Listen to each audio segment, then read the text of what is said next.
In 2018, Bute Town Carnival in Cardiff created and built an amazing late night spectacle carnival as a gift to the Eisteddfod to celebrate Eisteddfod Caerdydd's arrival in the capital. And on the steps of the Senedd, that late night we had music by Gruff Rhys and Bragod.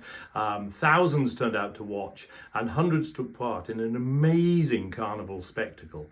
Now, I produced that show and I gave a commitment to continue to work with Bute Town artists, and I befriended people and befriended Mary Ann Roberts, and she and I have worked together ever since. And Mary Ann is from Trinidad, and Trinidad and Wales are intimately linked. Mary Ann arrived in Wales when she was in her 20s and discovered her name, Roberts, is a Welsh name. And her first boyfriend was a Rastafarian called Llywelyn. Teachers at school were called Davies, Griffiths, Jones.